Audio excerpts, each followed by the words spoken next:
Hello and welcome to another edition of A Better Life. I'm your host, Dr. Lucas Fry, and we are glad you're joining us this evening to find out what's going on in Baton Rouge. A lot in the headlines this week, and tonight we're going to have some other guests on that are going to speak about things that are in headlines. We know that the Alton Sterling thing is stirring again.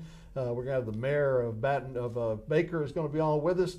We've also got our renowned dentist that's going to be on again. Hadn't been seen her in a few years, and she is going to be on with us, Miss Ranel, and she is going to be talking about some health care about your mouth.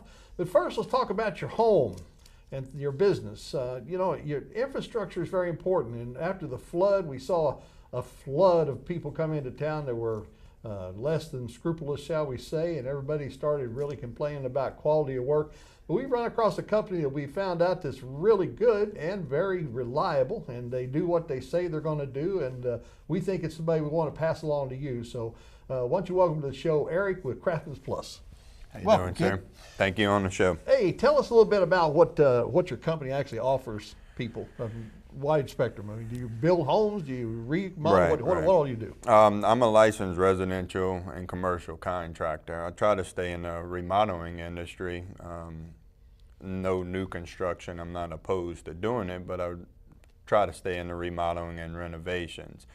You had mentioned about the flood. I had done several homes after that, trying to help people get back in their home just as fast as possible. We do anything from painting down to kitchen remodels. I just finished up an addition, flooring, siding. We even go outside and do fencing and backyard decks. So, I mean, we do an overall scope of residential work, and I touch a little bit on commercial, just remodeling some restaurants and whatnot in the Baton Rouge area. I see. Well, what would you say is your goal of handling a project? Do you have what's the goal of your project? Is it just to satisfy the customer? Oh, no. I mean, the number one thing is I want to give the best that we can, me and my guys that are out in the field working, to give the best that we can, to give the best look, and obviously the most important is satisfying the customer. They are paying customers. You don't want to go in a restaurant and order something and it doesn't come out the way you're supposed to. Sure. So, I mean, the overall goal is to, of course, satisfy customers, but give quality work that's going to hold up in a long-term basis, and they don't have to call another contractor in 2 years later because sheetrock is coming off the wall or siding or paint's peeling already. You know, we give quality. What is typical on a remodel company? Do people, can they expect to call you back in 2 years if something starts to separate and it would be covered? Or yeah, normally I kind of leave about a year warranty on it. Obviously, we live in Louisiana, got a lot of moisture, so shrinking and swelling happens. I can't avoid that. I can't fix Mother Nature. So, I mean, typically I give that year warranty. And if it's something else that comes up afterwards and it's obvious that it's our cause of the damages, then I'll be more than happy to go back and Well, you've got a good satisfy. reputation. Now, a lot of people say that, contractors come in, they all want a whole bunch of money up front. What is standard in a business? What does a person expect to have to outlay to get something started? Right. It just really depends on the value of the job. I'm not a huge contractor in the Baton Rouge area, so as far as cash flow, it's not huge for me. So if you're looking at a $70,000 remodel, it's going to take a lot of material up front. So I typically ask for 20–25% down, and then the remaining payments are all based off of the percent of work done. And there's always a good lump sum, a good 15% at the end that the customer does not pay until they're absolutely happy with the project. Well, we've all seen the stories of people that. Yes, yeah. That's a good policy, leaving 15% at the end. That's a sizable amount of your profit that's left over. So you want it to be right, and they kind of feel that they're going to get a good Oh, a yeah, good term. But yeah. hey, we got some pictures we want to share with you. Why don't you walk us through a couple of these? If we could get it up on the screen, this is some of the things that you've actually done. Now, what are we looking at here? This was an old kitchen. I believe it was off Acadian, if I remember correctly. Just now, what year do you think that originally was built? Are we looking at 60s, 70s? Yeah, I mean, that's Acadian, so you are in the 60s, if not a little bit older than that at home there. That was several years ago, but it was that kitchen just completely dated. Now we have an after shot. This is this is the same kitchen. Yes, sir. Yes, sir. New cabinets, new flooring, new backsplash, everything in there new. I see that they left the same fridge, but we opened up that little opening where you see one of my workers right there in the corner to give them a little more space. This was a bathroom following just a 70s build home. We completely renovated it to more of a modern look, and we work off of the customer. I mean, if the customer is able to afford something, then we give them a little more, but we give them what they need. Do you do the tile work and everything? Yes, sir. Yes, sir. We do tile. Pretty much the only thing on like the kitchens and everything that we don't do would be the countertops. I do use wholesale flooring here in Baton Rouge for all my countertops. Yep. Yes, sir. We redid this, I believe, about 4 years ago, this kitchen, and this was one of my nicer projects because the customer had the budget just to completely renovate all the way. This was just a friend of mine needed new floors, had old parquet flooring. We jerked that up and put some brick pavers down for them. That'll hold up a lot better. Oh, yes, sir. Yes, sir. Yep. This was just a backyard deck, kind of the same design that the homeowner had before.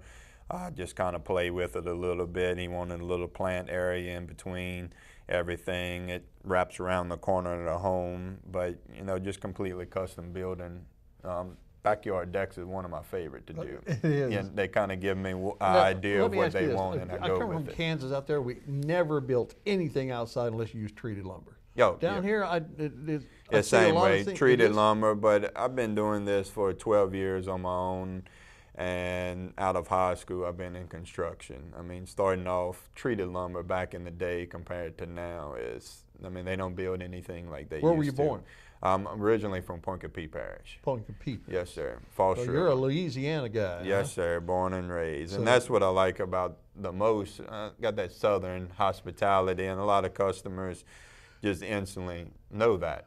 And I think you're going to do well, and I appreciate you being on the show. Yes, you sir. guys have got the information. If you want to find out more or talk to their company, please reach out to them. And if you've missed it, you can reach us here at the TV station or go on the website, and we will get you the information. Right now, a word from our sponsors, people who care about what's going on for you to have a better life. We'll be right back.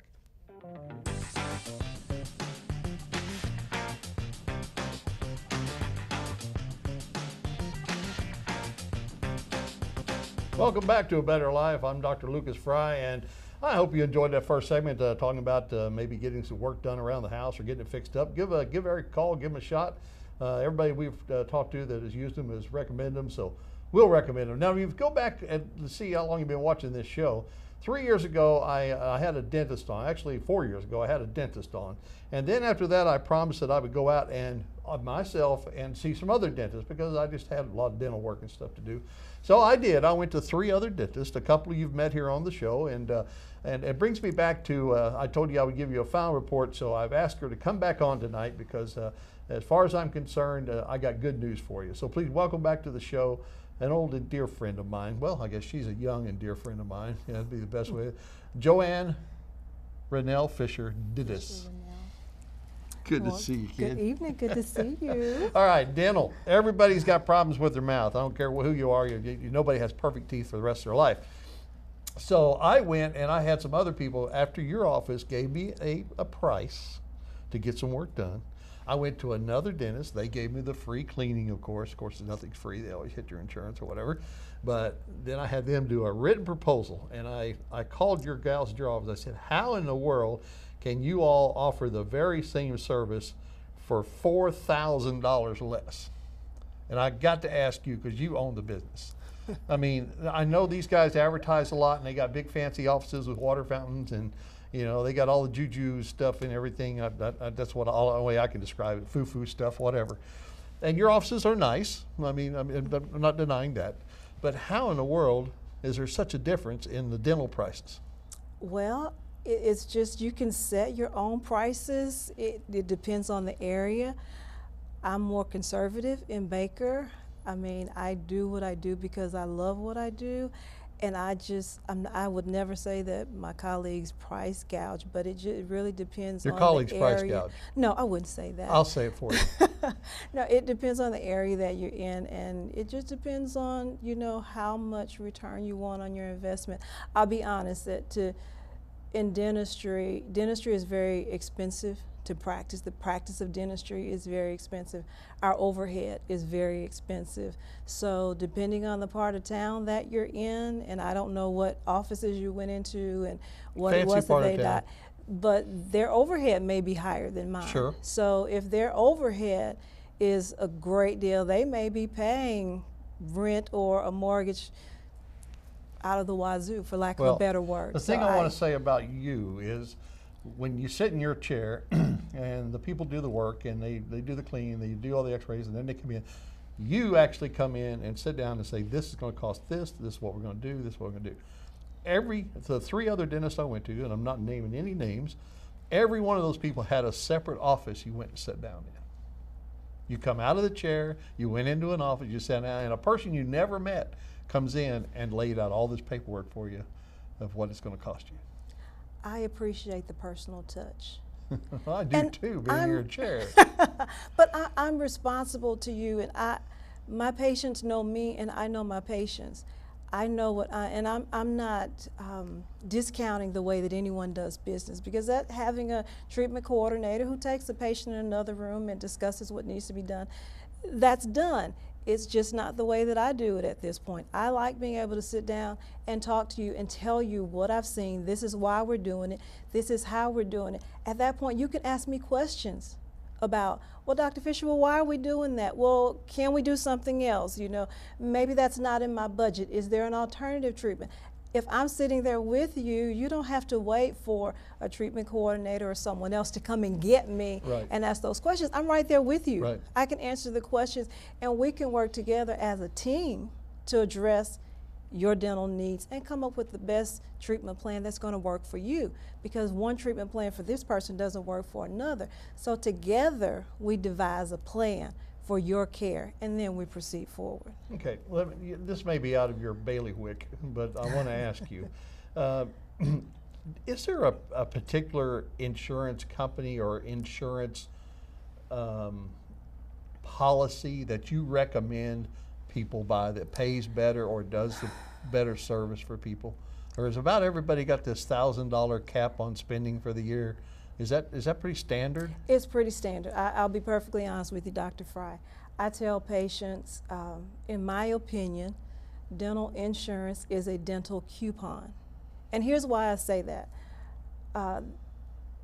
Say, for instance, a porcelain crown that a patient needs may run $975, maybe over $1,000 for one tooth for a crown, okay? That's pretty standard. Most insurance carriers, your benefits are $1,000, $1,500. Maybe with a really good plan, you may have $2,000 to $2,500 a year. So with a minimal amount of work, you have exhausted that dental plan. Sure. So patients going in, unless you're a patient who has really good oral care, you have no dental problems, and you just basically need a cleaning twice a year, hygiene, recare treatment twice a year, your dental insurance will end up being a coupon, because your treatment plan is going to exceed $1,000. Right. If you need, let's just say, one root canal and one crown and a cleaning in a year, you've exhausted that $1,000. So the rest is going to be out of pocket. So it is like a coupon. It's $1,000 off of whatever you need, or it's $1,500 off whatever you need. That's just the nature of the beast, unfortunately, because in healthcare, with your medical insurance, you have these exorbitant limits for the year. There's no $1,500 cap Right, if you right. get sick. It costs you a lot more too. But dentistry hasn't kept up with that. Right. Dental carriers, and then when you do file the claim, it's such a challenge to try and collect from some of the insurance companies. You have to produce so much documentation just to collect that $1,000. So it's in my opinion, nobody wins with dental insurance but the insurance company.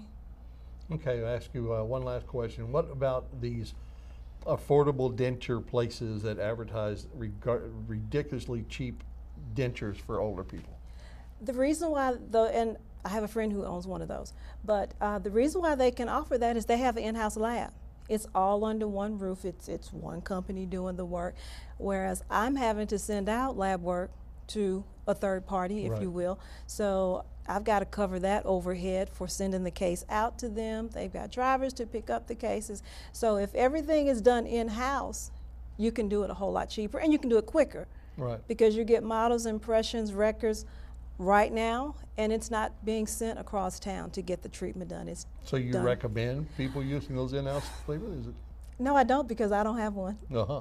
But Advantage to using you rather than them. the advantage to using me is I think I do more custom work. I'm just being perfectly honest. Gotcha. Because we take our time, because it takes several appointments for me to collect data, collect records, and take measurements so that that denture fits properly, so that we're not doing so many adjustments and that you're not having so many problems. So my work, I stand behind it, and it's custom. So Okay. that's what I get from Like that. we said, she stands behind her work, and as we brought her back on, we don't do that to everybody. All Smiles Dental, that's the place you want to go to. If you you missed it on the screen, be sure and give us a call. We'll let you know how to get in touch with them. All right, stay tuned. Mayor Darnell Waits is coming on. We're going to talk about the topic of the week, Alton Sterling, as soon as we come back.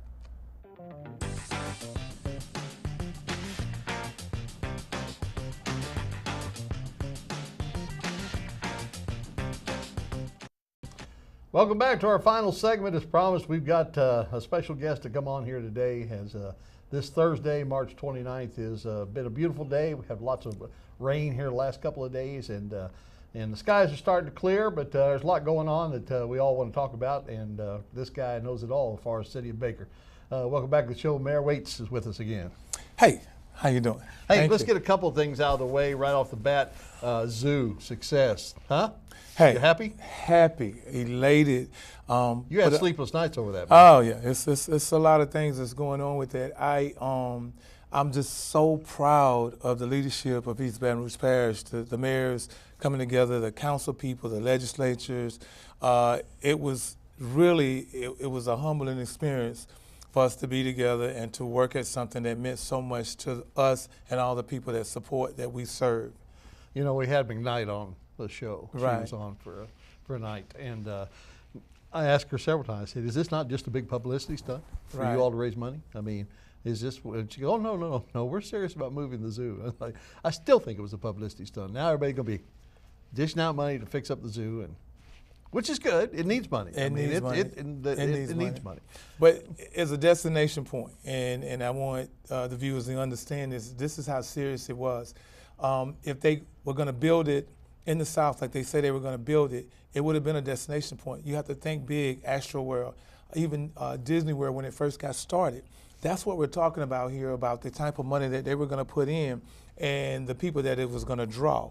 And so now that can happen in the northern part of this parish. Right. So everything from the airport north all the way to Clinton is going to grow in preparation for that destination point, that destination location, everything that they have in store for the zoo. Not just the zoo, it's going to be a place where people can go and spend days there.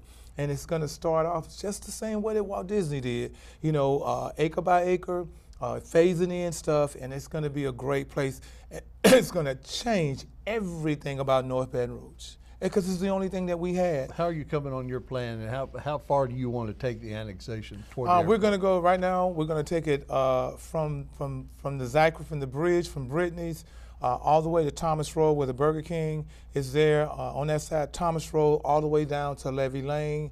And then eventually, I want to get down the Blunt Road. Eventually, I want to get down the Blunt Road. That's your ultimate goal. That's the ultimate goal, to go ahead and build it and bring all that into Baker as we continue to grow and expand on all the things that's working for us in the city. For anyone that's thinking about throwing opposition into your mix of, we don't want to be part of Baker, what's the big benefit of those people becoming part of Baker instead of staying the way they are? We are very, very inclusive. We're a very, very inclusive city. And remember, we still are one of the safest cities in Louisiana. And we bank on that, and we work on that all the time. And if you're just looking for a nice, quiet place to bring your family and live around good Christian people, Baker is the place for you.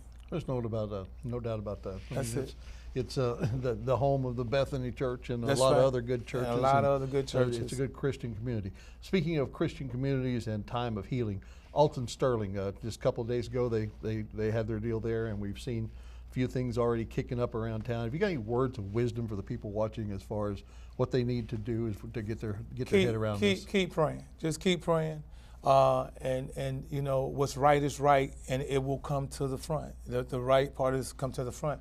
But we can't control other people's actions. We can control our own actions, and I think that we just need to follow the processes that we have in the city and listen to the leadership, and we're going to get past this, and we're going to get some justice for this. Whatever the justice that, you know, whichever side you're on for justice, we're going to get that.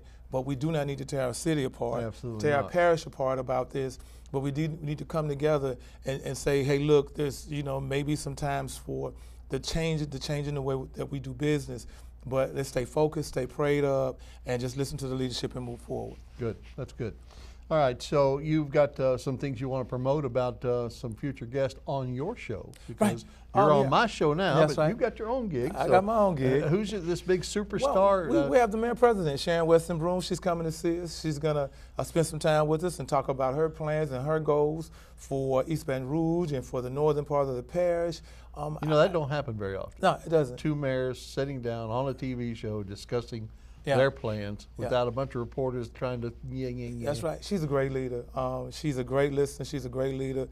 She's about togetherness. She is about unity. And she's the real deal. She has a lot of things going on, but when you call her, you know, if you can't get the right thing, you'll get a call back. And she's working with all the mayors in this area right here. We have a great relationship with all of the mayors. But she's a great leader, and I look up to her, and I think that what's ahead of us is our best. So she'll be here. She's going to talk about that. And that's going to run the entire April, right? It's going to run the entire April.